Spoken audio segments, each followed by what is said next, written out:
भागवत जी के महत्व की बात आती है। महत्व के अंदर कुछ कथाएं हैं, उसमें से एक कथा है आत्मदेव ब्राह्मण की। किसकी कथा है? आत्मदेव ब्राह्मण की। बड़े महाराज, बड़े बड़े ऐसे ऐसे ऐसे आचार्य, ऐसे ब्राह्मण, मानो की धरती पर दूसरा सूर्य उदय हो गया हो। इतना ज्ञान, इतने विद्वान, इतनी जानकारी। लेकिन महाराज आत्मदेव ब्राह्मण के जीवन में सब कुछ है, लेकिन एक चीज की कमी है कि आत्मदेव ब्राह्मण के कोई संतान नहीं है। कौन नहीं है? जोर से बोलो। संतान नहीं है। और महाराज देखो, हमारा स्वभाव कैसा होता है? जीव के जैसा होता है। किसके जैसा? जीव के जैसा। अच्छा देखो, वैसे जीव उस जगह जाए या न जाए, लेकिन अगर कोई दांत टूट जाए, कोई दांत टूटा हुआ हो, तो जीभ बार बार वहीं लगती है। इसलिए बच्चों को बताना पड़ता है जो दांत टूट गया वहां जीभ मत लगाना। यानी हमारे जीवन में क्या कुछ है हमें उसका कोई अनुमान नहीं होता, लेकिन एक चीज जिसकी कमी है, हमारा जीवन उसी केंद्र के इर्द गिर्द घूमने लगता है। ये नहीं है तो क्या होगा, ये नहीं है तो क्या होगा। लेकिन महाराज ये दुनिया क्या है? अजब जादू का खिलौना है। जो मिलता है वो मिट्टी है, जो नहीं मिला वही सोना है। और प्रत्येक व्यक्ति का अनुभव है, प्रत्येक व्यक्ति का अनुभव है कि वो दांत जब था तो भी हमें कोई चिंता नहीं थी। जिस गाड़ी के लिए हम पागल हुए, जिस गाड़ी के लिए हमने महाराज सारे काम करके गाड़ी खरीदी, 1 महीने बाद उस गाड़ी से जी भर जाता है। एक आदमी पैदल चलता था तो उसके बराबर में से कोई साइकिल लेके गुजरा। उसने भगवान से शिकायत की, बाबा मोए तो पैदल चला रहा है या साइकिल पे घुमा रहा है। तो बाबा ने कहा ठीक है, बोलो साइकिल दे दी। उसको साइकिल दे दी, साइकिल लेके चला तो एक मिल गया मोटरसाइकिल वाला। कह रहा वाह बाबा मोए साइकिल दी, या मोटरसाइकिल दे दी। बाबा ने कहा ठीक है, उसको मोटरसाइकिल मिल गई। अब मोटरसाइकिल लेके दिल्ली रोड पे चला तो गाड़ी दिख गई। उसने कहा वाह बाबा मोए गाड़ी, मोए मोटरसाइकिल या गाड़ी दी है। बाबा ने कहा इसे भी गाड़ी दे दो। अच्छा, भगवान ने अल्टो दी होगी उसे। अब वो लेके अल्टो निकला तो फिर कोई दिख गई दूसरी स्कॉर्पियो। बोले महाराज बाबा मोए अल्टो दी या स्कॉर्पियो दी। अभी ये कितना एंड है, इसका कोई एंड है? अभी कोई बोल रहा, बोले जी 10 करोड़ की गाड़ी लाए, एक आदमी ने अपनी गाड़ी पे सोना चढ़ा लिया। दिमाग है कि नहीं है आदमी में? इसका कोई अंत नहीं है, इसका कोई अंत नहीं है साहब। आशा कभी बंदे की होती न पूरी, तड़पे बहुत पर रहती अधूरी। आशा कभी बंदे की होती न पूरी, तड़पे बहुत पर। टांगे वाला बोले मेरे पास एक कार हो। टांगे वाला सब बोलो, पास एक कार वाला बोले मेरा उड़ता जहाज हो। कार वाला बोले मेरा हो जाए जहाज फिर भी पड़ती न पूरी। हो जाए जहाज फिर भी पड़ती न पूरी, तड़पे बहुत पर रहती अधूरी। आशा कभी बंदे की होती न पूरी, तड़पे बहुत पर रहती अधूरी। आत्मदेव ब्राह्मण के कोई संतान नहीं थे, वो इस बात से बड़े परेशान थे। महाराज बढ़िया की सारी व्यवस्था, धन संपदा संपूर्ण, लेकिन फिर भी कोई संतान नहीं थी। और महाराज देखो, संतान के लिए माता पिता कहाँ कहाँ नहीं जाते। संतान पाने के लिए माता पिता क्या क्या नहीं करते। जो उनसे बल पड़ता है वो सब करते हैं, वो प्रत्येक प्रयास करते हैं। आत्मदेव ब्राह्मण ने भी सारे प्रयास करे, लेकिन महाराज आत्मदेव ब्राह्मण का प्रारब्ध ऐसा, महाराज घर में गाय लाए तो गाय के भी कोई आगे बछड़ा या बछिया नहीं हुई। आगे महाराज अगर वो कोई पेड़ लगा देते तो उस पेड़ पर भी कभी कोई फल नहीं आता। आत्मदेव ब्राह्मण इस बात से इतने व्यतीत हो गए, इतने व्यतीत हो गए, इतने व्यतीत हो गए, यानी जीवन में नेगेटिविटी आ गई। हमारे भी जीवन में बहुत सारे काम होते हैं जो न होने से हमें लगता है अब जीना क्या है, अब क्या करेंगे। लेकिन महाराज देखो आत्मदेव ब्राह्मण ने क्या किया। आत्मदेव ब्राह्मण ने कहा, बोले महाराज ऐसे जीवन का क्या लाभ जिसमें बेटा न हो, क्योंकि ऐसा मानते हैं कि बेटा ही तो मुक्ति देगा, बेटा ही तो है जो मुक्ति कराएगा। लेकिन मैं आपको ईमानदारी से एक बात कराऊं, एक बात बताऊं, मुक्ति कराने के लिए बेटे या बेटी की आवश्यकता नहीं है। मुक्ति कराने के लिए तुम्हारे द्वारा किया गया कर्म ही पर्याप्त होता है। हमारे द्वारा किया गया कर्म ही पर्याप्त है। महाराज आत्मदेव ब्राह्मण ये बात सोचकर और चले जंगल में, और वहां पे मिल गए एक महात्मा जी। कौन मिल गए? महात्मा जी। और सच्ची बात है, जब संत मिलन हो जाए, जब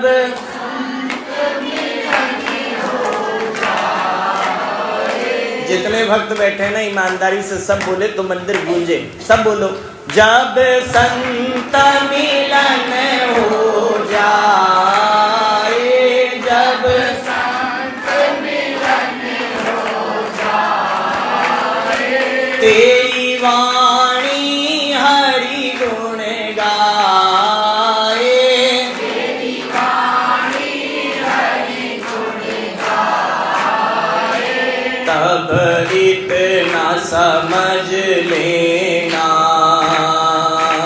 तब इतना समझ लेना, अब हरि से मिलन होगा, तब इतना समझ लेना,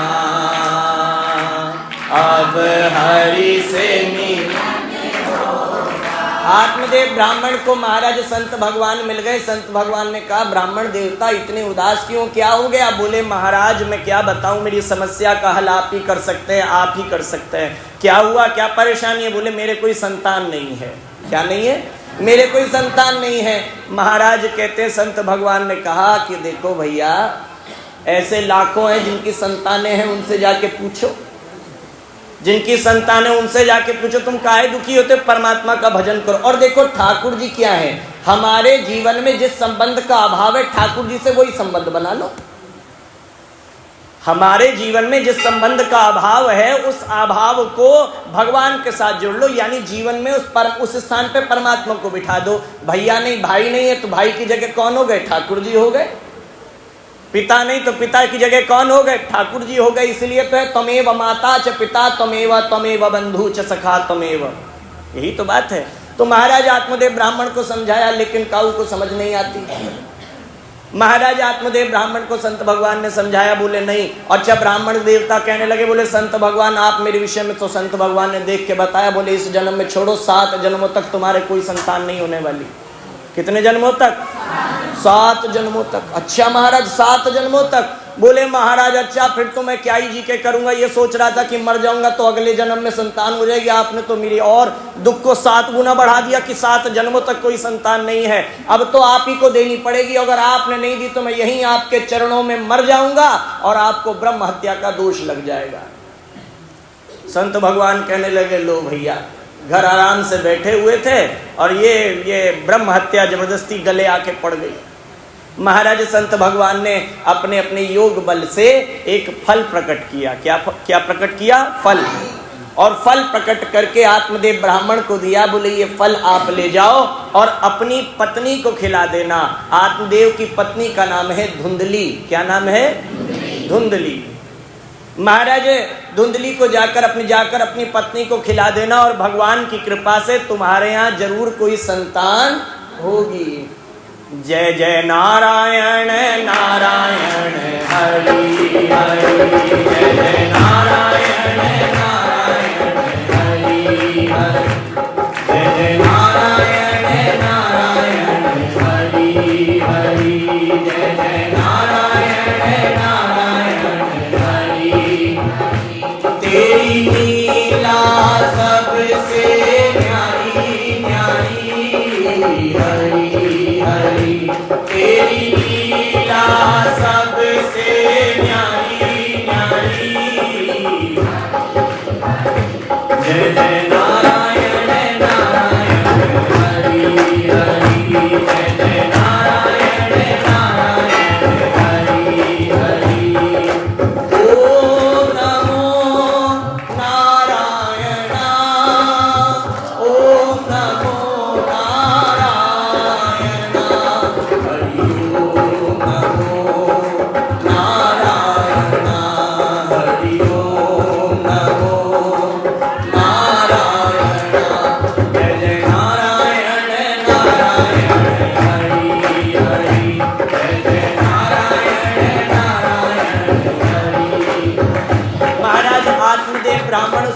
को लेकर अपने घर आए और घर पे आके अपनी पत्नी को दिया और पत्नी ने वो फल जब लिया तो महाराज बड़ी चिंतित हो गई। देखो, पॉजिटिव अच्छा सोचने वाले व्यक्ति के पास, समझदार व्यक्ति के पास बुरी से बुरी चीज दे दोगे तो वो उसका सदुपयोग कर लेगा, और बुरे से बुरे व्यक्ति को अगर अच्छी से अच्छी चीज दे दोगे तो वो उसका दुरुपयोग कर लेगा।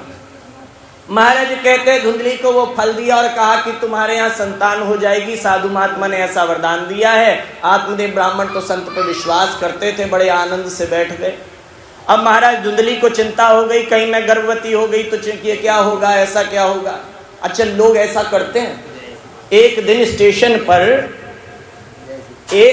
स्टेशन पर एक बूढ़े व्यक्ति को एक लड़का मिल गया और लड़के ने बाबा जी से पूछा, बाबा जी टाइम क्या हुआ है।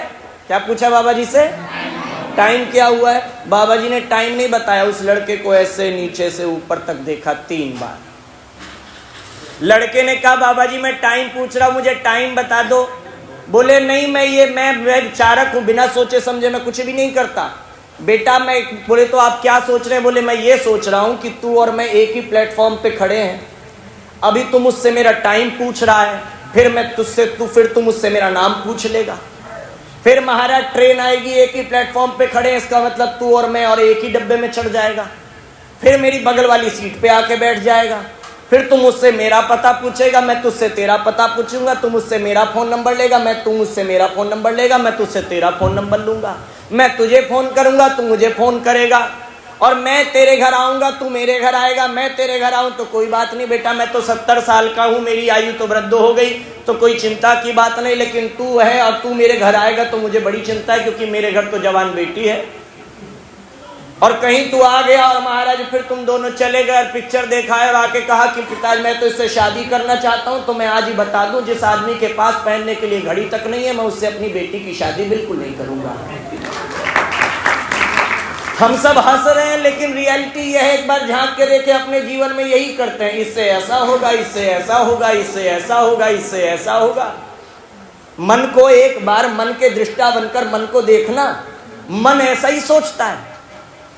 महाराज आत्मदेव ब्राह्मण की पत्नी धुंधली को जब वो फल मिला तो धुंधली भी ऐसे ही सोचने लगी, अब मैं फल खाऊंगी फिर मैं गर्भवती हो जाऊंगी। गर्भवती हो गई तो मैंने सुना जो गर्भवती हो जाती है वो, और महाराज वो खाना कम खाने लगती है तो फिर मैं पतली हो जाऊंगी, फिर मेरी सुंदरता का क्या होगा। और फिर महाराज कहीं ऐसा हो गया कि आग लग गई तो मैं तो भाग भी नहीं पाऊंगी, सब भाग जाएंगे, सब बच जाएंगे। और कहीं घर में चोर आ गए तो सारे निकल के बाहर खड़े हो जाएंगे, मैं तो पकड़ी जाऊंगी, चोर मुझे मार देगा, इसलिए मैं ये फल नहीं खाऊंगी। अब महाराज कमाल की बात यह है, जब धुंधली ने ये बात सोची, अच्छा तो महाराज धुंधली की एक बहन है, उसको बुलाया। धुंधली ने, बहन तू उपाय बता कोई। तो उसने कहा चिंता न कर, देख तेरे पास संतान नहीं है, मेरे पास धन नहीं है, मेरे संतान होने वाली है, मेरे पहले भी 2 संतान है। महाराज ये जो संतान होगी ये मैं तुझे दे दूंगी, तू तो नकली ऐसा नाटक कर कि मैं गर्भवती हूँ, संतान होने वाली है। और महाराज धुंधली ऐसा ही करने लगी और समय बीतता चला गया। धुंधली महाराज अब कहती मैं गर्भवती हूँ, और महाराज ऐसा ही अभिनय करती, और अभिनय करते करते समय बीता। और महाराज वो भी समय आया कि धुंधली की बहन के एक बेटे का जन्म हो गया। और महाराज वो जो फल था, सेब जो फल उस महात्मा ने दिया था, वो धुंधली ने जाके गाय को खिला दिया। किसे खिला दिया? गाय को खिला दिया। महाराज उधर तो महाराज धुंधली की बहन के यहाँ बेटा हो गया, और इधर गाय के यहाँ भी एक बेटे का जन्म हुआ, जिसका नाम रखा गया गौकर्ण। क्या नाम रखा गया? गौकर्ण। जब धुंधली के बेटे के नाम रखने की बात आई तो धुंधली ने कहा कि मेरा नाम धुंधली, तो मेरे बेटे का नाम होगा धुंधकारी। क्या नाम होगा? धुंधकारी। अब महाराज धुंधकारी माता जी के साथ रहता था, माता जी जैसा स्वभाव करता था। महात्मा देखो, संग का बड़ा प्रभाव है, जिसका जैसा संग होगा उसका वैसा बनता चला जाएगा। इसलिए संग कैसा करें? जो आपको संग करे परमात्मा का, सत्संग करें। कैसा संग करें? सत्संग करें। और इसीलिए मैं आपसे कह रहा हूं, सत्संगत अमर जड़ी है, सत्संगत अमर जड़ी है, सत्संगत अमर जड़ी है, सत्संग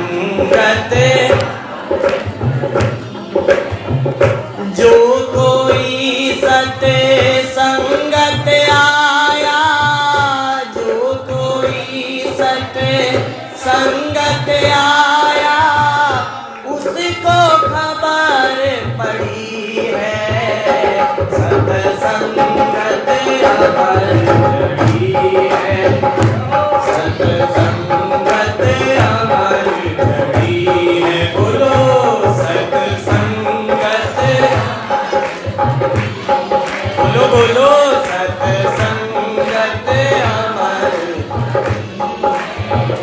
जो कोई सत संगत आया, जो कोई सत संगत आया, उसको खबर पड़ी है, सत्संगत अमर घड़ी है, सत्संगत अमर घड़ी है। बोलो सत्संगत अमर घड़ी है, सत्संगत अमर। अब महाराज, अब गोकर्ण पंडितो ज्ञानी धुंधकारी महाखला धुंधकारी। महाराज क्या हुआ, देखो माता पिता, ये माता जी की दायित्व बनता है। पिताजी काम पर रहते हैं, संतान का लालन पालन माता की निगरानी में होता है, तो माता का दायित्व है कि वो बच्चे की गलतियों पर पर्दा न डाले, स्पष्ट बात पिता को बताए। तो महाराज कहते हैं कि ऐसा ही करती थी धुंधली। महाराज अपने बेटे के अवगुणों पर पर्दा डालती रहती थी, पर्दा डालती रहती थी। कभी कोई पिताजी कुछ कह देते तो वो पिताजी से भी लड़ने लगती, यानी आत्मदेव ब्राह्मण से भी लड़ती थी। अब महाराज कहते हैं समय बीतने लगा, समय बीतने लगा, और महाराज क्या हुआ, धुंधकारी धीरे धीरे बड़ा हुआ, और ऐसा बड़ा हुआ, ऐसा बड़ा हुआ कि महाराज दुनिया का कोई ऐसा व्यसन नहीं था जो धुंधकारी नहीं करता था। चाहे वो शराब हो, चाहे नशा हो, जितने जितने कृत्य हो सकते हैं, सारे के सारे बुरे कृत्य वहां धुंधकारी करने लगा। और महाराज माता पिता वृद्ध अवस्था को आए। देखो भैया, मित्र सखा, मित्र पत्नी, लक्ष्मी, तुम्हारा धर्म, इन सब की परीक्षा कब होती है? जब देखो संतान का पता तब लगता है जब माता पिता वृद्ध होते हैं।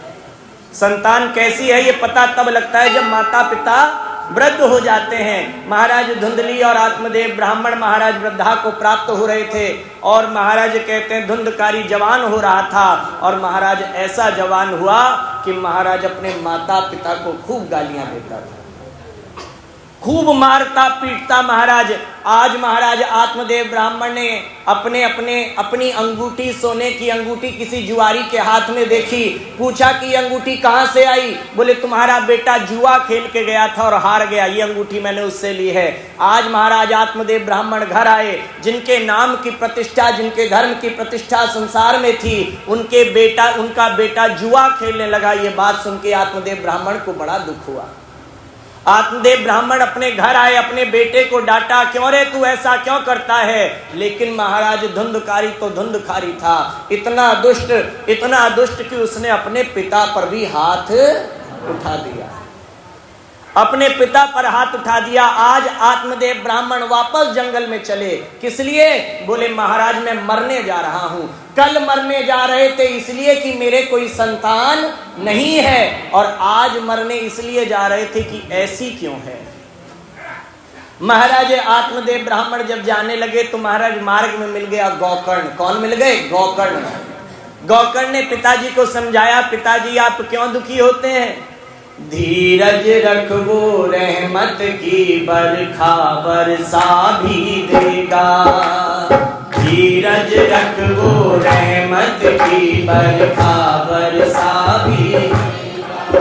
बोलो धीरज रखो रहमत की बरखा बरसा भी देगा, धीरज रखो रहमत की बरखा बरसा भी देगा। जिस ईश्वर ने दर्द दिया है, जिस ईश्वर ने दर्द दिया है, जिस ईश्वर ने, अरे वही दवा भी देगा। धीरज रखो रहमत की बरखा बरसा दीजिएगा, धीरज रखो रहमत की बरखा बरसा दीजिएगा। आत्मदेव ब्राह्मण वन में चले गए, भगवान का भजन करते करते अपने शरीर को छोड़ने का निश्चय कर लिया। और महाराज कहते हैं भगवान का भजन करते करते नारायण आत्मदेव ब्राह्मण के सामने प्रकट हुए और आत्मदेव ब्राह्मण भगवान के साथ चले गए। लेकिन धुंधकारी अभी अपने घर में ही था। धुंधकारी अब जब तक पिता था तब तक पिता थे, तब तक थोड़ा भय था। अब पिताजी जा चुके थे, अब तो वो निर्भय हो गया था। अब तो वो धुंधली जो सदैव अपने बच्चे की गलतियों पे पर्दा ढकती थी, अब महाराज उसे अपने कर्मों का परिणाम भोगना था।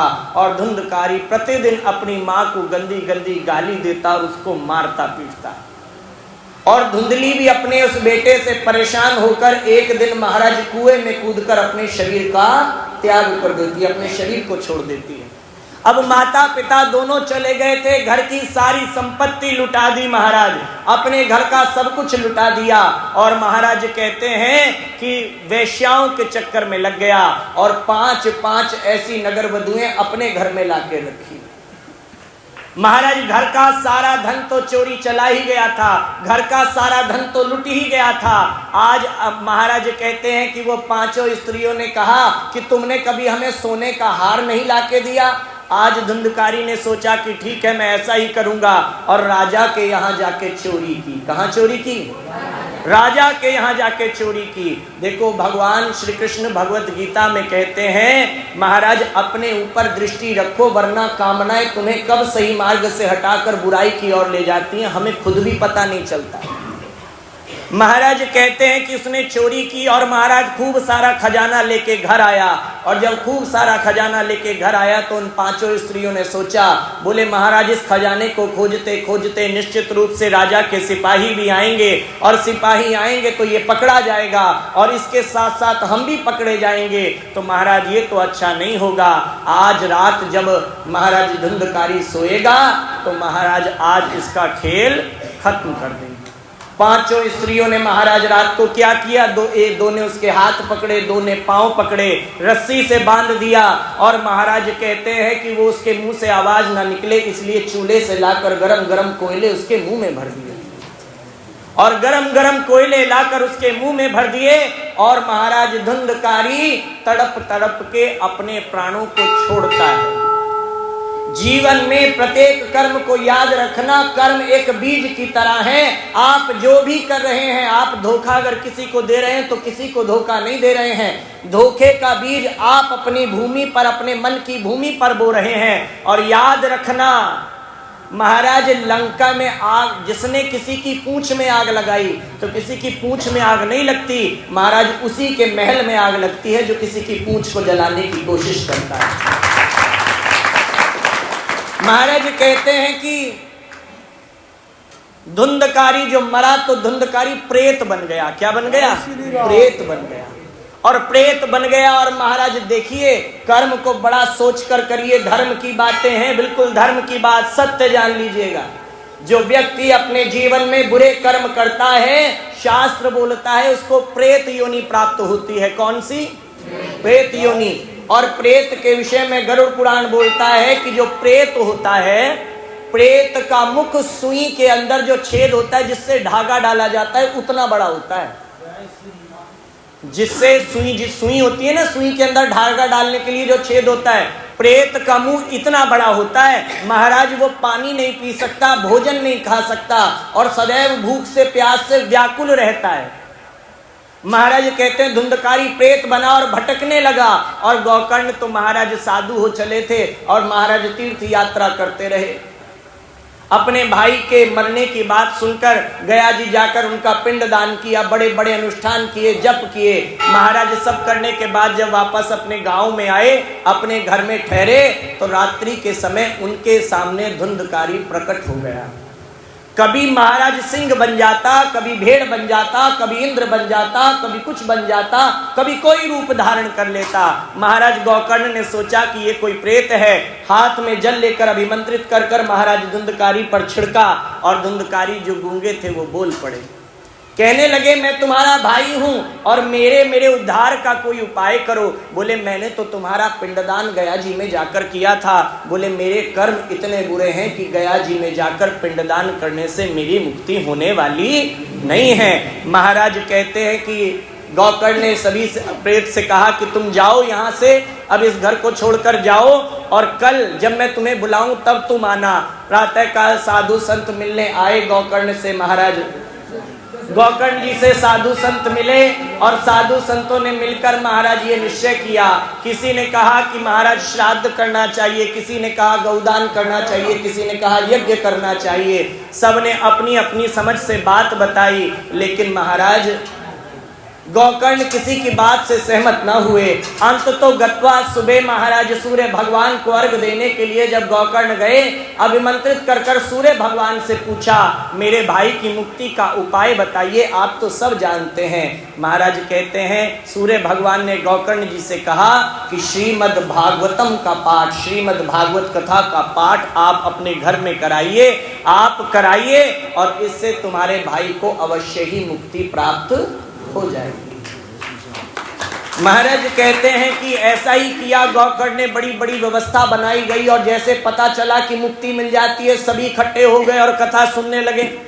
और महाराज 7 दिन तक गौकर्ण जी ने कथा कही और कथा जैसे कही तो धुंधकारी महाराज एक बांस में आके प्रवेश करके बैठ गया था। किसमें? बांस में। आप भागवत कथा जब देखेंगे तो उसमें एक बांस रखा जाता है जिसमें 7 गांठ होती हैं।